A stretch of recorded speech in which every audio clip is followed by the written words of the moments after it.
Hello and welcome to my channel Hopewell Stories. Today's video is how they lost everything in a fire.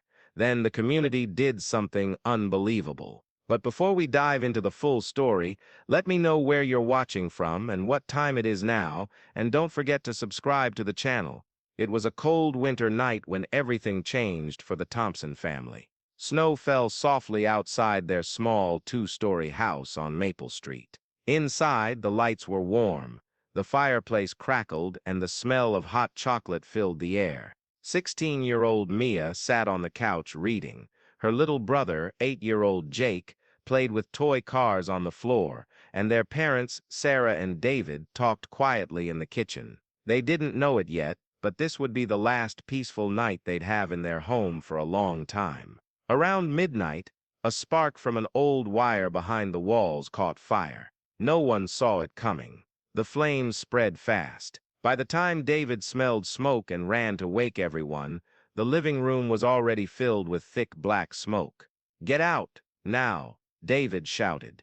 They grabbed only what they could. Mia snatched her phone and a photo of her dog, who had passed away the year before. Jake held his favorite blanket. Sarah grabbed her purse. David opened the door, and they ran into the snowy yard, coughing and shivering. The neighbors heard the noise and came running. Someone called 911. Fire trucks arrived within minutes, but it was too late. The fire had taken over the house. The roof collapsed. The walls burned. The firefighters fought for hours, but by sunrise, the Thompsons' home was gone. They stood in the snow, wrapped in blankets from neighbors, watching everything they owned turn to ash. Their clothes, photos, furniture, toys, books gone. Mia cried silently. Jake held tightly to his mom. Sarah and David looked at each other, not knowing what to say. They had lost everything. The next few days were hard. The family stayed in a small motel room paid for by a local charity. It was warm, but it didn't feel like home. Mia missed her bed. Jake missed his toys. Sarah missed her kitchen, where she baked cookies every Sunday. David missed his tools, his workshop in the garage. They were safe, but they felt broken. Then something unexpected happened. At school, Mia's best friend, Lila, heard what happened. She told her teacher, who announced it during morning announcements. "The Thompson family lost their home in a fire," she said. "They need our help." That same day, Lila started a donation drive. She made flyers and put them up around town. She asked people to give clothes, blankets, toys, and food. She even started a fundraiser online, asking for money to help the family get back on their feet. People started showing up. First, it was just a few. A neighbor brought a box of warm winter coats.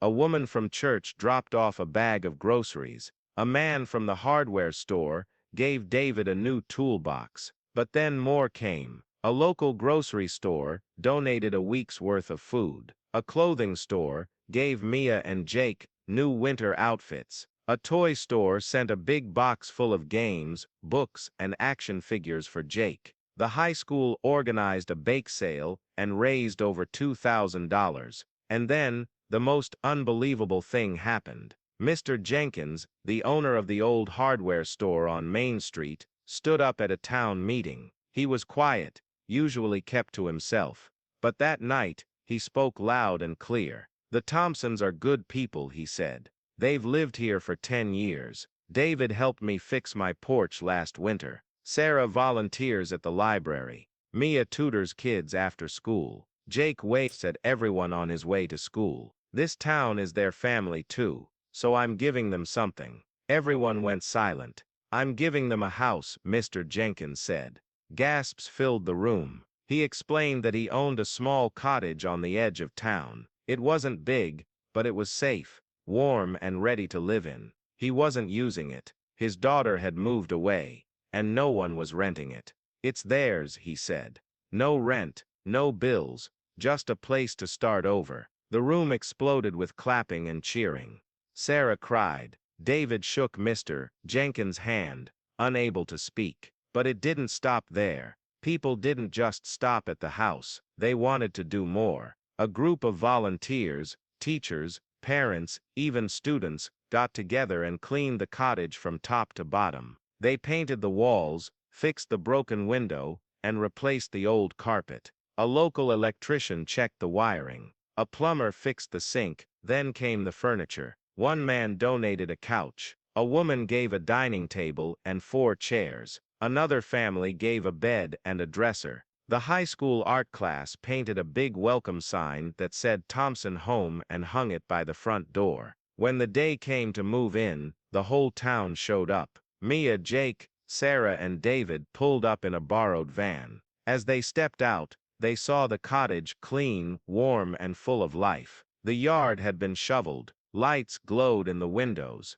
a wreath hung on the door, and inside, it looked like a real home. There were books on the shelves, toys in the corner, clothes in the closets. The kitchen had pots, pans, and a coffee maker.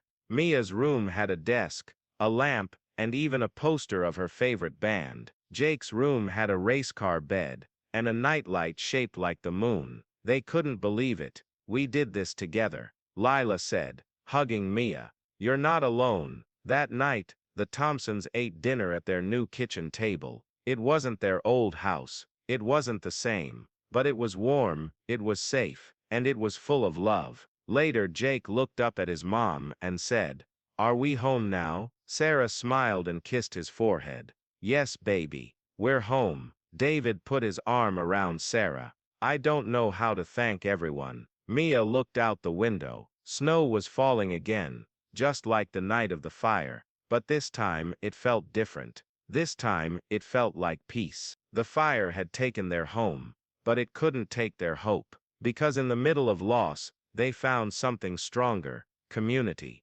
People they barely knew had given them more than things. They gave them kindness. They gave them a second chance. And that was worth more than anything they had lost. From that day on, the Thompsons made a promise: they would pay it forward. When someone else needed help, they would be there. Because now they knew, when life burns everything down, people can still light the way. And sometimes, the most broken moments lead to the most beautiful new beginnings. If you enjoyed the video, please don't forget to like, comment, and subscribe to our channel. Thank you for watching, and see you on the next video. Bye.